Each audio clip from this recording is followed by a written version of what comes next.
Welcome back. Joining me and the panel right now is Mike Rowe. You may know Mike from his popular series on the Discovery Channel, Dirty Jobs. He's also written a Facebook post that has gone viral in which he argues that it's no coincidence that Donald Trump got elected at the same time that Dirty Jobs, which focuses on people who do blue-collar work, is successful. Well, I want to get into this with him. Mike Rowe, welcome to Meet the Press. Thanks for having me at the grown-up table. Well, there you go. And thanks for not posing. Being a poser here. You're in what we all want to see you in. No tie. All my suits are rubber, so I figured I'd go with this. You know, you wrote, this has all been about this election in many ways. When we've been talking about it, has been about the sort of what feels like the forgotten middle class, the forgotten blue-collar jobs. You wrote, what will that mean? You wrote this in your Facebook page, excuse me, back in February 15. It seems clear that companies are responding to rising labor costs by embracing automation faster than ever. That's eliminating thousands of low-paying, unskilled, entry-level positions. What will that mean for those people trying to get started in the workforce? Well, we know what it means. They feel desperate. Yeah. Yeah, I mean, what Huxley say? You know, the greatest threat to freedom was total anarchy. The second greatest threat was total efficiency. Mm-hmm. And so, you know, somewhere between efficiency and effectiveness, there's a pretty interesting conversation about, you know, meaningful work, I think. But honestly, it's probably a bit beyond my pay grade. On Dirty Jobs, the big lesson was there's an awful lot of people who are doing really important work who nobody really pays affirmative attention to. And when we showed up and started to do that, the conversations that came out of that dynamic were really interesting. And now, with the benefit of hindsight, somewhat prescient. You know, I mean, we were hearing things back in 2004 and 2005 at the network that were uncannily familiar to the conversations we were hearing around the GOP this year. We didn't have the show on Discovery that anybody thought would be a hit. And yet, you know, dozens of shows have emanated from that very thing.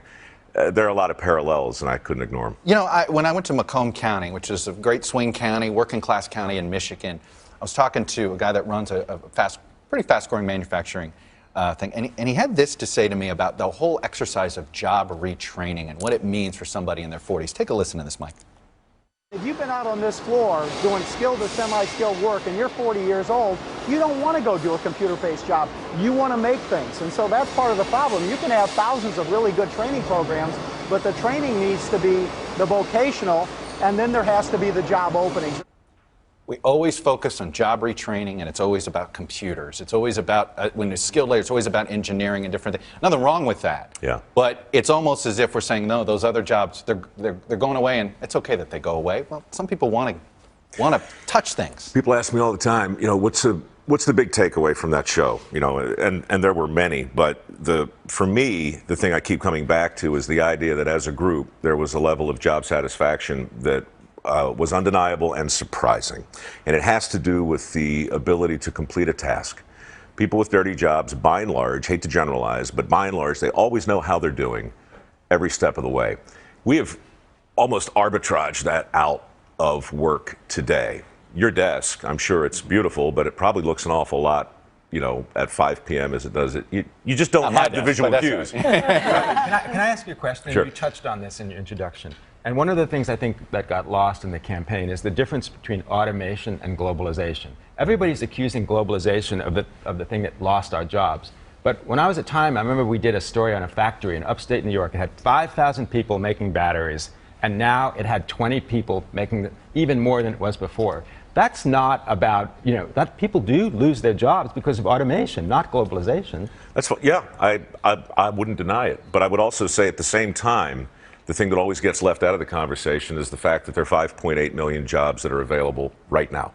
You know, we have got a lot of people out of work and many more out of the workforce specifically, but 5.8 million jobs in the skills gap has to tell us something on a deeper, broader level about opportunity.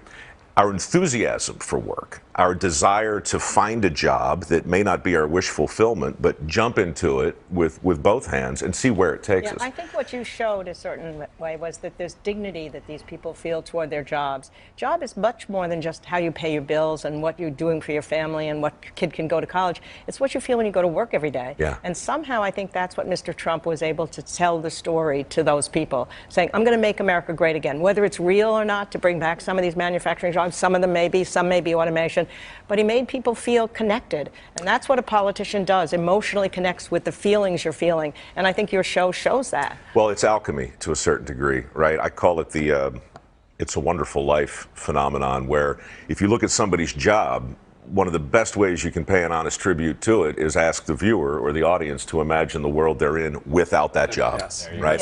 And the minute you see that, you know, the sewage worker, the garbage person, all of it gets elevated. And it's Horatio Alger stuff, but it's very much for sale today. Well, it's real. It's a good job. I mean, how much of this, though, is our education system and also our leaders, in that the message these days to every kid is, if you don't go to four-year college, that somehow, yeah, I mean, when we got rid of vocational training, the smartest people I know, I grew up in a blue-collar community, smartest people I know, almost all are skilled tradesmen, and it's partly because they knew that that's what they actually wanted to do and were good at well too. Because you have to be a generalist when you're in that world. In the age of the specialist, the generalist gets short shrift, but you really see it come. You know, farmers need to be able to dig the spring cellar. They need to be able to run electric. They need to be able to hang drywall. They need to be able to do all of these things, and that doesn't take a small brain. You know, $1.3 trillion in student loans.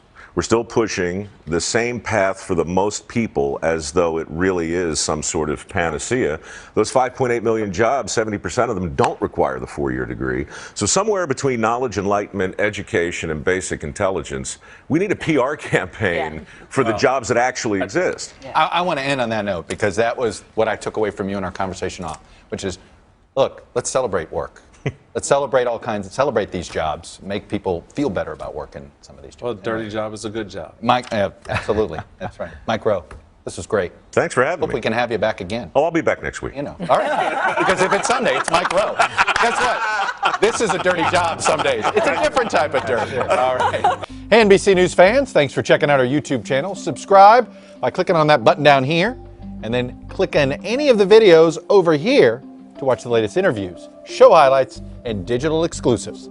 Thanks for watching.